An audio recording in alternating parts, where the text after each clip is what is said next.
LOP in the building. My life been a movie, I should've filmed it. Nicely with the pen game. Pops taught me the spit game. Get your cameras ready, we heavy catch when I'm in frame. Produk, opinionated, but I'm coming through smooth with it. I be kicking facts, you could Google it. From the block to the booth, hear the truth, just another lane lock. I'm a Crown Heights legend, still repping the same block. Whoa.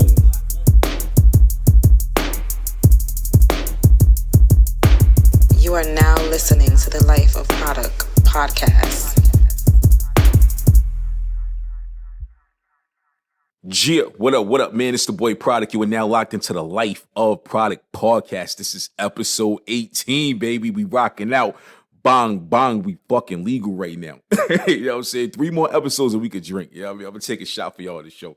Dead ass. Yo, shouts out to Anchor for the distributions. Shouts out to the streaming platforms that picked up my show. Shouts out to iHeartRadio, Amazon Podcast, Spotify, everybody. I love y'all. I promise I will not let you guys down. I will not let the fans down because the fans are a driving force. And I've been saying that. Let's keep reciprocating this energy. Let's keep this wave going. Excuse me. Today is episode 18. Today's topic, inspiration dealer. I am a fucking inspiration dealer. I don't know if, a lot of y'all are following me on Instagram, and I had posted this like about a week ago, I would say something like that. And I said in a post, specifically, I am an inspiration dealer. I will sell you the willpower to win. Listen to me. I am an inspiration dealer. I will sell you the willpower to win. That's some power. What I'm saying is fucking powerful, but it's 100% fucking facts. You know why? Because there are a lot of people right now that need a push in life. There's people right now that need to be told they're great. See, a lot of y'all don't know y'all greatness, and that's the problem. A lot of y'all are so used to losing. And I'm not saying this to ridicule you. I'm not saying this to be an asshole. I'm serious because I've seen it. A lot of people are accustomed to losing. They are so used to getting the short end of the stick in life. They don't know what it feels like to win. If some of y'all right now that is so used to losing won, you wouldn't even know what to do with it. You wouldn't, but guess what? That's why the fuck you got me. I am an inspiration dealer. And I've been that way for a very long time. I wasn't always that way. I'm like a lot of y'all. Like I've been through struggles, yo, like shit you don't even understand. Struggles. Like from the time I was born, I've had struggles in adulthood. I've had struggles that have knocked me the fuck down. Like I've been in a boxing ring with life and taken two pieces, fucking 3 pieces. I took gut punches from life, but I got back the fuck up. You know why? Because I pray and I push. You understand what I'm saying? Because I'm a firm believer you cannot do everything on your own. You need God in your life. And I'm not trying to sit here and become a preacher to y'all, but I'm dead ass fucking serious. Excuse me for cursing and using God in the same sentence, but I am for real. I'm very passionate when I talk about this type of stuff because I really need y'all to understand what I'm saying. Let me tell you something. It's like Biggie said in Everyday Struggle. I know how it feel to wake up fucked up, pockets broke as hell, and never rock the cell. Yes, I've been there. You know what I'm saying? I told y'all in a while back I almost started selling crack when I was an early teenager, and this is a true fucking story. I got family that don't even know that shit. You know what I'm saying? Thank God I didn't. I ain't sell crack, but I came very close to it. So before I get more into the whole inspiration dealer, I'm gonna tell y'all the story, and it goes neck and neck with everything that I'm saying because everything happens for a reason. My mother and my father decided to call it quits, and before I decided to follow my pops and go down south, I was gonna stay in Brooklyn with my mother because boys love their mother. You know what I'm saying? I didn't want to leave my mother. My brother, my sister was older. They already moved out. She was by herself. My next question was, what are we going to do for money? Because at the time, my mother wasn't working. You know what I'm saying? We was fucked up on Crown Street already while my pops was there. We had a hard life. You know what I'm saying? My pops wanted to leave and better himself. It wasn't working out with them. So me being 14 going on 15, and I'm looking like, okay, damn, I'm about to be the man of the house. What am I going to do for money? So the funny thing that happens, a lot of things happen for a reason. Sometimes it ain't always God doing this for a reason. It's evil. Evil will influence people to give you opportunities to fuck yourself up. And thank God I didn't. So I knew an older cat. I used to hang out with older people all the time. I knew an older cat. He came to me and he came to one of my mans who was the same age. Well, now my boy was actually a year younger than me. And he was like, yo, I love how y'all be moving. Y'all don't be out here doing goofy shit like the rest of these dudes. I'm going to put y'all on. I want y'all to work for me. I'm going to front you some work. I'm going to show you how to sell this shit. And this was the honest fucking truth. So I didn't do it, but I was thinking about the shit. So me moving was a small factor of why I didn't do it. I'm going to tell y'all the main factor why I didn't do it. Like I said, I used to hang out with older people all the time. So one night, I'm kicking it on the other side of my building. Now, the building I grew up in it was a 6-story building with 2 fucking sides. Many apartments in that shit in the heart of Crown Heights. So I'm on the other side of the building one Friday night. It's like 1:30 in the morning. Older cats, they chilling, they smoking weed. I wasn't a big weed smoker, but I'm kicking it because I was one of those younger dudes. I was just the energy, the hood energy for me. I loved it. I fucking loved it. And I'm gonna keep it real. I used to hang out in front of corner stores. I used to hang out in front of bodegas. I used to be on the block sitting on cars doing wild shit. I did that shit. So we're on the other side of the building, and I knew I had a homeboy that lived on the other side of the building. He didn't grow up with us, but he had moved in maybe like 2 years before that. So we all fuck with son. He was cool. He had a very hard life. His life was harder than my life. He had a sister. She was a few years older than him. He was a little younger. His mother and his father both smoked crack. I'm not gonna get into too many details because people that listen that grew up with us, I don't want to reveal who this was, but they all knew it. His mother and his father both smoked crack. Bad. I mean, really bad. She was a nice woman. I used to be in her crib chilling with her son. We watching TV and shit, kicking it, playing video games. But yeah, she smoked crack. And I used to hate seeing him go through this shit because you could see the pain on his face. You know, as a kid, when you're dealing with home life and you're dealing with pain, you try to do different things to like block that shit out or make it look like it don't phase you. But it did. Of course, it had to phase him. I seen it. So we chilling one night. We on like the 3rd floor on the back staircase. They rolling up and shit. You know what I mean? Bong, bong, bong, playing music or whatever. His mother walk up. His mother go to a son that was gonna put me on and was like, yo, I need 2 things. And you know, he was like, all right, boom. So he reaches in his pocket. He pull a couple crack vials out. Then she was like, oh, I ain't got no money though. This is where the shit got crazy. She was like, yo, I ain't got no money. He was like, you did this shit last time. She said, yo, come on, I ain't got no money. He said, I bet. Well, if you ain't got no bread, you know what the fuck you got to do. I watched this woman get on her knees, proceed to pull this man's penis out and give him a head right on the staircase. Yes, I cannot make this shit up. I watched this woman who I was best friends with of her son. I used to be in this woman's crib chilling. I watched this woman get on her knees and proceed to pull this man's penis out his pants because she wanted crack that fucking bad. She wanted drugs that fucking bad. And you know what I did? I got up and I was like, yo, son, I'm out. I'm going to see y'all later. I walked away. I went home. At that moment, I said, I'm not selling drugs. Thank God my mother wasn't on crack. Thank God the women in my family wasn't smoking crack. You understand what I'm saying? And I'm not saying this shit to throw shade at nobody. I'm saying this shit because this was a reality. That was a defining moment for my life. See, a lot of people, we in the black community, we be looking at like selling drugs and being a big time drug dealer as it's like a code of honor. It's like a thing of fortune. It kind of places us on a higher scale. But guess what? You winning and you being the fly drug dealer in the hood, where money is causing pain for somebody else.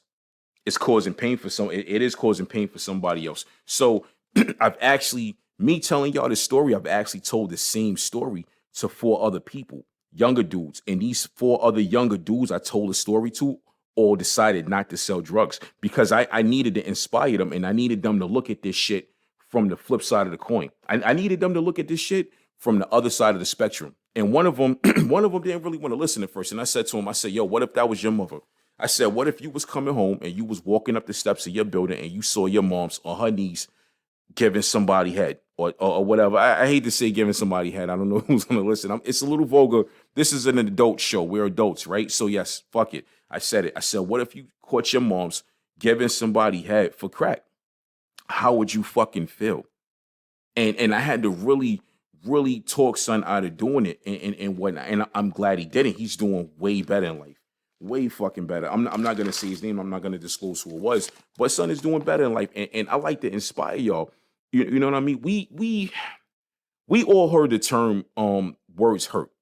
But guess what? Words also help. Words don't just hurt, they help. Words are powerful. You know what I mean?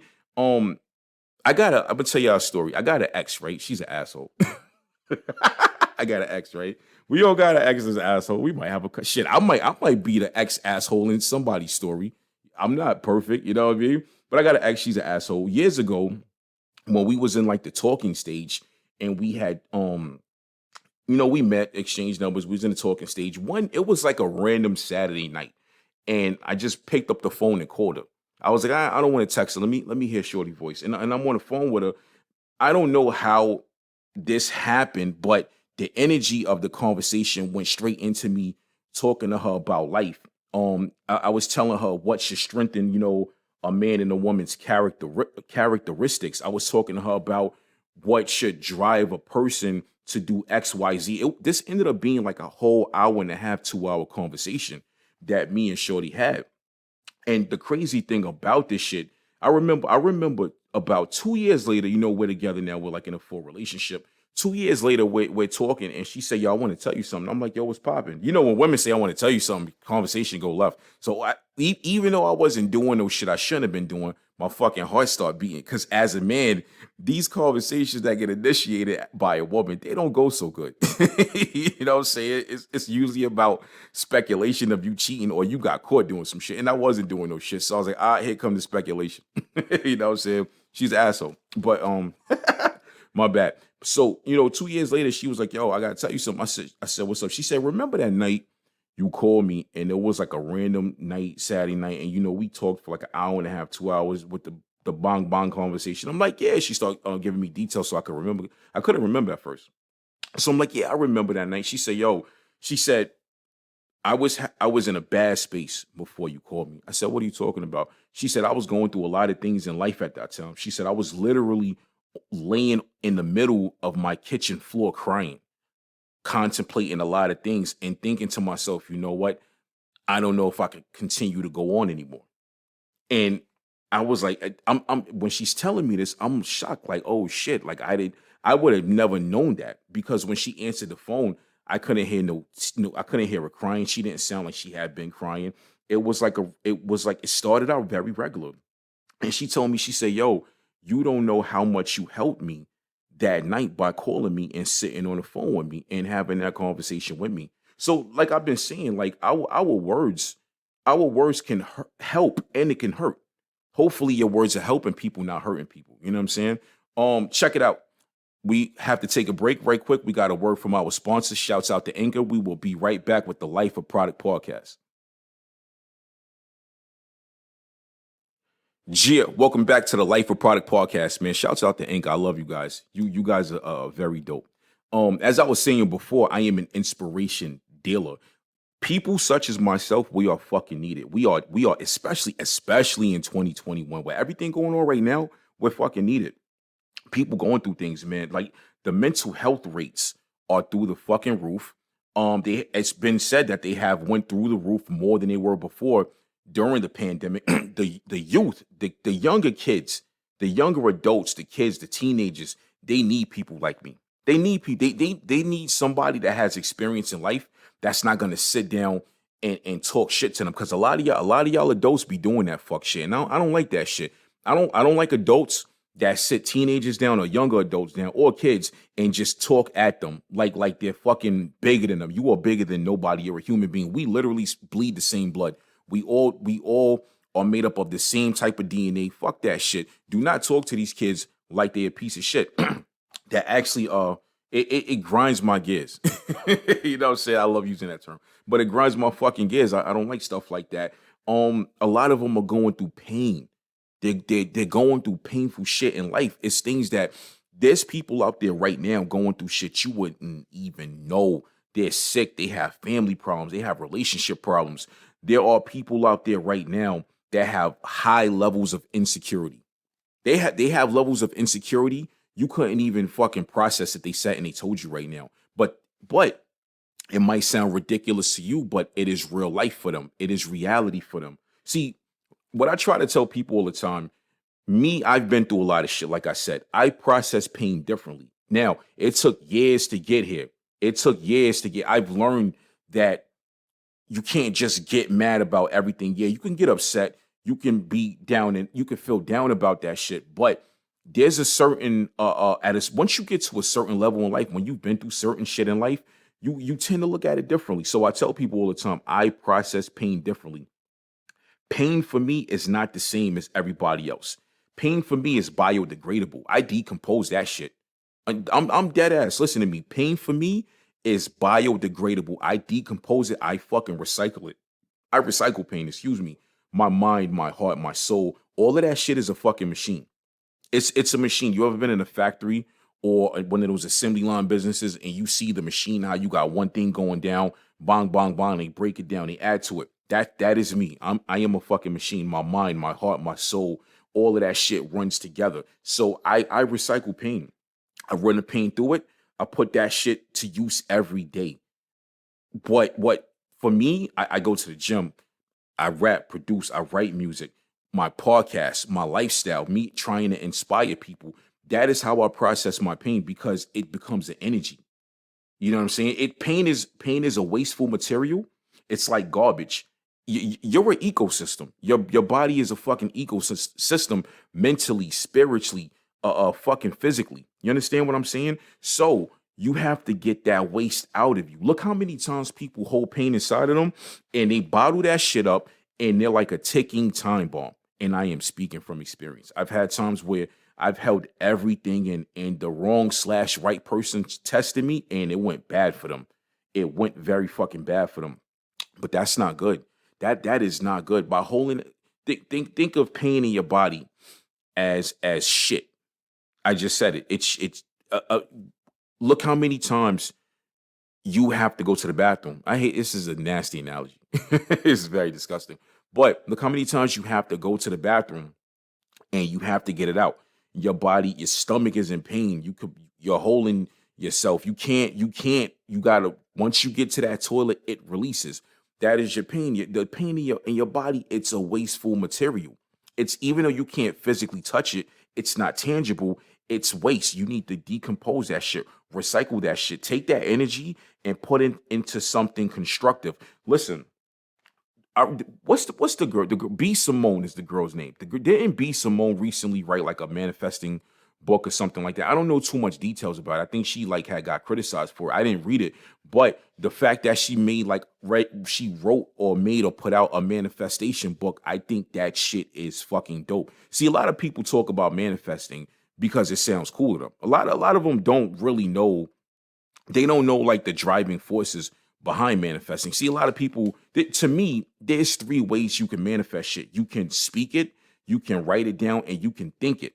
For me, speaking it doesn't really work because I'm the type of person, I'm a doer. I'm not a talker. Even though I'm talking to y'all on a podcast, I'm not a talker in real life.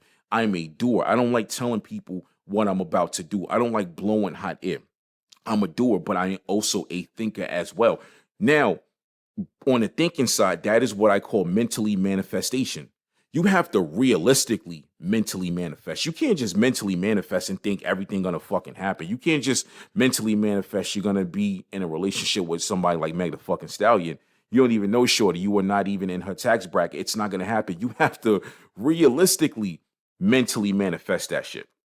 You understand what I'm saying? People will always tell you to speak it, but like I said, I'm a thinker. There are ways for you to manifest the things you want. You might manifest your job. You know what I mean? You might not like the position that you have. You have to think that shit first. You have to mentally manifest it. The relationship that you want. You have to mentally manifest it. You have to think to yourself realistically, am I ready to have this woman in my life? Is this woman ready to have me in her life? Am I ready to be faithful to this woman? These are the things a lot of y'all dudes, y'all be so quick to rush and get with a female, not understanding that by you getting with this female, you just might be interrupting a piece in her life. I'm not speaking. I'm speaking from experience, I'm going to talk to the dudes because I am a dude, so I can't speak from a woman's perspective. I can only speak from a man's perspective. You guys will get with a woman; she might have kids. You didn't think that. You didn't think it out and think if you're ready to be stepdaddy. You might want to get with this woman. You didn't think to yourself, "Can I afford this woman?" Because there are women out there that have high quality and taste. You know what I'm saying? What if she's regular and she's not all about materialistic shit? But at a certain point, you need to treat your woman good. You need to do things for her, take her shopping, do shit like that. A lot of y'all dudes do not think about that. And I'm not criticizing y'all. I'm being dead ass. You have to really say to yourself, am I solid as a man? And am I solid enough to be with this woman? because men, like I said in past episodes, we are leaders. So you will once you get with this woman, you need to be ready to lead, but you also need to be ready to be led as well, because there are a lot of headstrong women, and a lot of men are not ready for that. There's a lot of dudes out here that are not ready for headstrong women. They're not. They are. I know a lot of them. You know what I'm saying? They are not. They're all women out here. They pay their bills. They have businesses. They started online businesses. They're all women that are very attractive and they get a lot of attention. A lot of y'all men are not ready for that shit either. A lot of men carry insecurities to where they don't want their woman leaving out the house. They don't want them looking good. They don't want them smelling good. They might not want their woman to have male friends. There are a lot of things that you need to be ready for when you start mentally manifesting this relationship. You understand? You have to ask yourself as a man, is my work schedule going to allow me to spend time with this woman? Because a lot of us men, I'm speaking from experience, we grind it out. We've worked 60, 70, 80 hours. If you're doing all of that, your woman might start talking to somebody else. And this is real shit, because you need to, I just, look, man, I'm fully familiar with the term, you can't lose women chasing money. You'll lose you'll lose money chasing women. Yeah, I understand that. But to keep it a G with y'all and keep it on some grown man shit, if you are trying to mentally manifest this relationship in this life with this woman, you have to say to yourself at a certain point, okay, I've worked enough hours, my money is good, or I make enough per hour, or my salary is good enough to where I can now separate my job and my life and I can have time to be with this woman, because time is some shit we will not get back. You could lose $1,000 today. You can make that shit back next week. You will not get that time back. Time causes problems, and it causes distance between men and women when they are seeing each other. And this shit has happened to me. So you could also mentally manifest your career. You have to realistically, and I keep stressing this, you have to realistically manifest your career. If you want to be a computer programmer, but you are bad at programming, how the fuck are you going to do it? You understand what I'm saying? I'm not saying don't go after it. Go after the credentials first. Go after the background and learning what you want to do for that career. Then do the career. Then pursue it. You understand what I'm saying? Don't be out here trying to be a singer and you cannot sing for shit. Maybe you'll be a songwriter. I don't fucking know. But don't be out here trying to sing and hit high notes and you sound like a fucking horny ass cat. It is not going to work. Please do not just run with the information I'm giving you and skip the realistic part, because I've had conversations with people and the shit they say to me, I just be scratching my head like I can't get jiggy with it. You know what I'm saying? I can't get jiggy with that shit. The fuck is going on? Yo, you might need to mentally manifest the house you want. Real ass shit. Listen, I got a friend of mine right now. She is house hunting. She is saving her money. She got her credit back up over 700. She is busting her ass to get this house. Listen, you need to take a page out of her book. If you want that house, you need to knock everything off your credit. You have to see yourself in that house. You have to mentally manifest it. Think about that shit when you wake up. If you're not happy about the living situation that you have, when you wake up, mentally manifest that. That should be the first thing you think about when you wake up. It should be the last thing you think about when you go to bed. You should think about that shit 5 to 10 times a day, because you are mentally manifesting it, and that's where you're going to get at. If you want that house, you can get the house. If that house is sold by the time you're ready, go get a better house. Go get a house just as nice. Go get a house with one less bedroom or one bedroom more, but you can do that shit. And this is what I try to tell people. I might be a little aggressive when I talk to y'all about this stuff, but I am passionate about it. All great things started from a feeling or a thought process. All great things. These are the ingredients to manifestation. So let me give y'all a little more inspiration before I wrap the show up, right? Do you think the guy that started, you think Jeff Bezos started Amazon, he just freestyled that shit? Nah, fuck no. He had a feeling he wanted to start something. He thought that shit out. Everything comes from a feeling or a thought process. Nothing just things. Yeah, things might just happen and fall into place. That's God doing that. You know, maybe a dash of circumstance, maybe. But real talk, like, you have to blueprint this shit. You have to blueprint it. It has to start somewhere. You have to literally sit down one day and say, I want XYZ. Now you're going to have to say, I'm going to do XYZ. Now you're going to have to say, I got XYZ, because you did that shit. You know what I'm saying? This is your boy Produk. I am the inspiration dealer. This was episode 18. Rock out with the kid. Gia.